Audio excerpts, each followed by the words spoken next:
Bienvenidos a la lectura de la lección de Escuela Sabática. Guárdense de toda avaricia. Y les dijo, cuidado, guárdense de toda avaricia, porque la vida del hombre no consiste en la abundancia de los bienes que posee. Lucas 12:15. La codicia se define como un deseo desmesurado de riqueza o posesiones que en realidad no nos pertenecen. La codicia es un gran problema, tanto que, por cierto, está al mismo nivel que no mentir, no robar, no asesinar. Es tan dañina que Dios decidió advertir sobre ella en su gran ley moral. No codiciarás la casa de tu prójimo, no codiciarás la esposa de tu prójimo, ni su siervo, ni su criada, ni su buey, ni su asno, ni cosa alguna de tu prójimo. Éxodo 20:17. La codicia o avaricia a menudo figura junto a los pecados atroces que nos impedirán la entrada del reino de Dios. ¿No saben que los injustos no heredarán el reino de Dios? No hierren, que ni los fornicarios, ni los idólatras, ni los adúlteros, ni los ladrones, ni los avaros, ni los borrachos, ni los maldicientes, ni los estafadores heredarán el reino de Dios. 1 Corintios 6, 9 y 10. La codicia, a la altura de la extorsión, la idolatría, la fornicación, el adulterio, eso es lo que dicen los versículos. Y esta semana veremos ejemplos de su pecaminosidad y lo que podemos hacer para superarlo. A menudo se plantea la cuestión, y es comprensible, acerca de cómo surgió el pecado en el universo de Dios. Entendemos cómo, por lo menos en parte y en esencia, fue por codicia. Por ende, quizás la codicia sea el pecado original definitivo. Descontento con su posición, y a pesar de ser el ángel que recibía más honores entre los huestes celestiales, se aventuró a codiciar el homenaje que solo debe darse al Creador. En vez de procurar el ensalzamiento de Dios como supremo en el afecto y lealtad de todos los seres creados, trató de obtener para sí mismo el servicio y la lealtad de ellos, y codiciando la gloria con que el Padre Infinito había investido a su Hijo, este príncipe de los ángeles aspiraba al poder que solo era un privilegio de Cristo. Es fascinante notar que 2 veces Pablo compara la codicia con la idolatría. La gente practica la idolatría cuando adora, es decir, dedica su vida a algo que no es de Dios. Codiciar, entonces, podría ser desear algo que no deberíamos tener, y desearlo tanto que nuestro deseo por ello se convierte en el centro de nuestro corazón. Indudablemente, al principio Lucifer no sabía dónde lo llevarían sus deseos equivocados. Lo mismo puede ocurrir con nosotros. El mandamiento contra la codicia, el único mandamiento que se ocupa únicamente de los pensamientos, puede evitar que realicemos actos que también lleven a la violación de otros mandamientos. Podría decirse que fue uno de los momentos más grandiosos en la historia de Israel. Después de 40 años de vagar por el desierto, finalmente estaban estrenando en la tierra prometida. Mediante un milagro impresionante, los hijos de Israel cruzaron el río Jordán por tierra firme, en la época que éste inundaba. Esta travesía por tierra firme fue tan impresionante que el corazón de los reyes paganos de Canaán se derritió y no tuvieron ánimo para pelear. Josué 5:1. El primer desafío real en la conquista de Canaán fue la ciudad amurallada y fortificada de Jericó. Nadie sabía qué hacer para derrotar a los habitantes de Jericó, ni siquiera Josué. En respuesta a la oración de Josué, Dios les reveló el plan para la destrucción de la ciudad, el cual siguieron. Pero luego de esa victoria, las cosas tomaron un giro decididamente malo. Una vez confrontado, Acán admitió lo que hizo, diciendo que había codiciado esos bienes. La palabra hebrea, traducida allí como dedicié, se utiliza en algunos lugares de la Biblia en sentido muy positivo. La misma raíz aparece en Daniel 9:23, por ejemplo, cuando Gabriel le dijo a Daniel que era un hombre muy amado. Sin embargo, en este caso, este era una mala noticia. A pesar de la clara orden de no saquear para sí de las ciudades capturadas, Acán hizo exactamente eso, y desprestigió a toda la nación.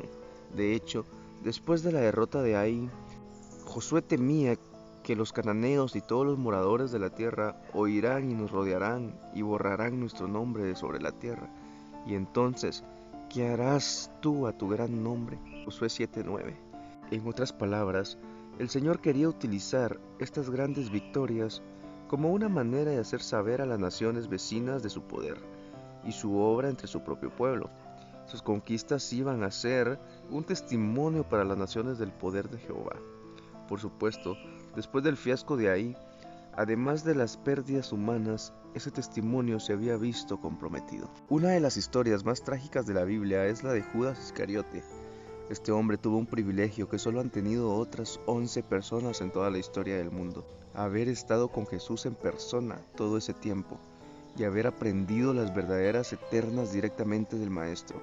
Qué triste es que muchos que nunca tuvieron nada, ni remotamente parecido a las oportunidades que tuvo Judas, se salvaran, mientras que ahora sabemos que Judas, que está destinado a la destrucción eterna.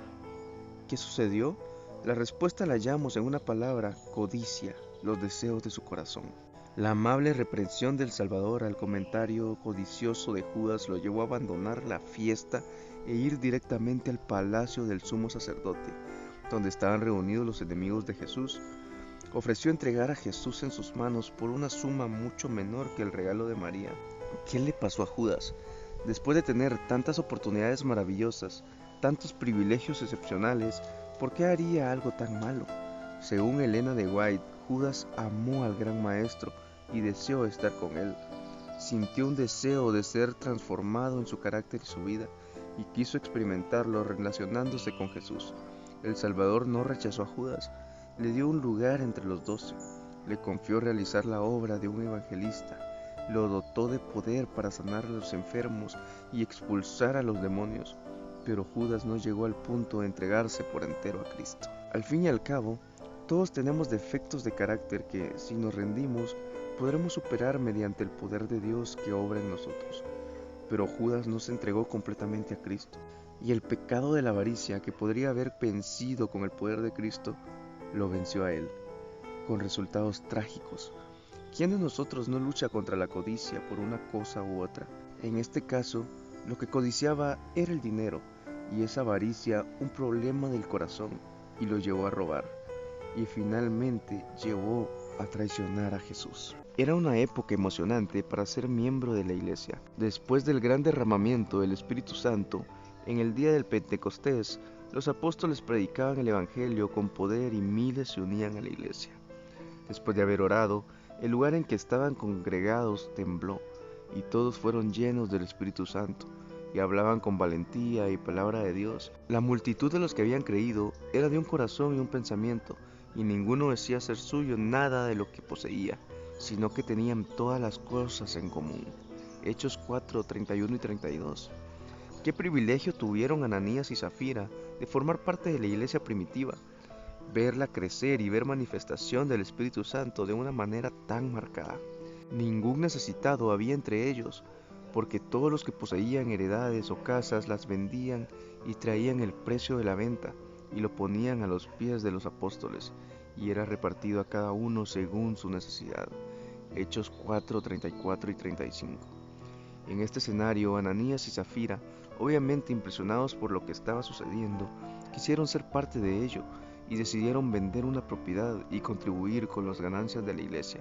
Hasta aquí todo bien. Al principio, parecían sinceros en su deseo de dar para la obra. Sin embargo, más tarde, Ananías y Zafira agraviaron al Espíritu Santo cediendo a sentimientos de codicia. Empezaron a lamentar su promesa, y pronto perdieron la dulce influencia de la bendición que había encendido sus corazones con el deseo de hacer grandes cosas en favor de la causa de Cristo. En otras palabras, aunque habían comenzado con la mejor de las motivaciones, su codicia finalmente hizo que mostraran una fachada y pretendieran ser lo que en realidad no eran. La codicia es un problema del corazón, y al igual que el orgullo y el egoísmo, a menudo pasa desapercibida. Por eso puede ser tan mortal y engañosa. Ya es bastante difícil vencer los pecados que son obvios: la mentira, el adulterio, el robo, la idolatría, la transgresión del sábado. Pero estos son actos externos, cosas en las que tenemos que pensar antes de hacerlas. Pero, ¿cómo hacer para superar los pensamientos equivocados? Eso se pone difícil. Entonces, ¿cómo? ¿Con el poder de Dios podemos estar protegidos contra este pecado peligrosamente engañoso?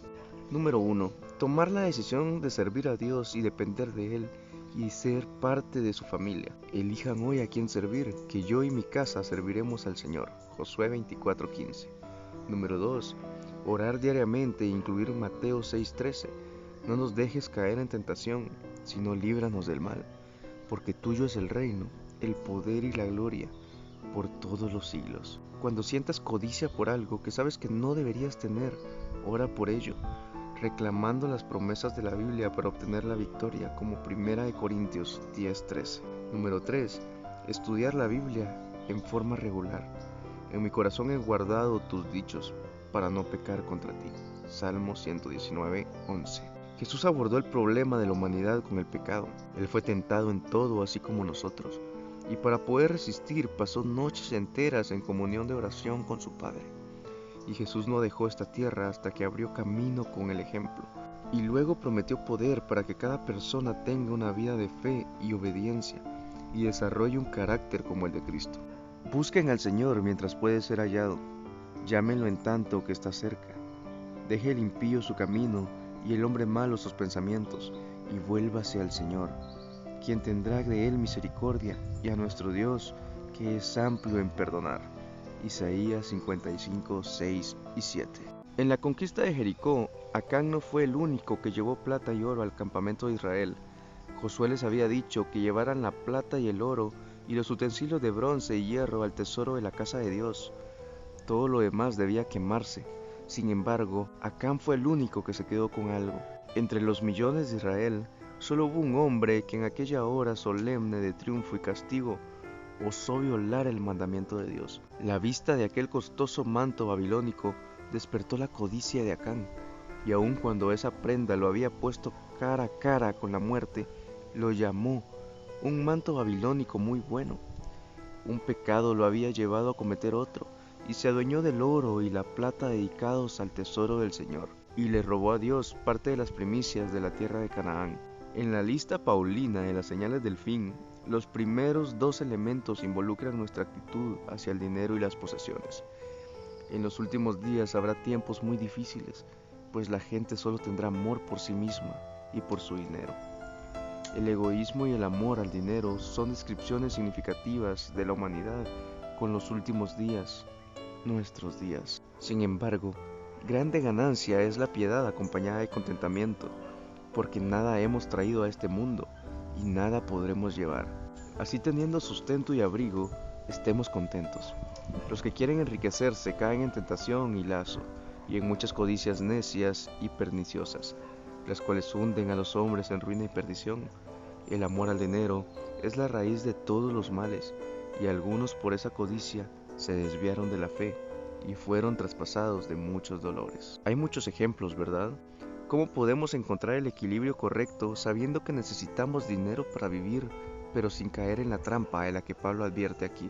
¿Qué otras cosas, además del dinero, podemos codiciar? ¿Cuál es la diferencia entre un deseo legítimo de algo y la codicia? ¿Cuándo podría un legítimo deseo de algo convertirse en codicia?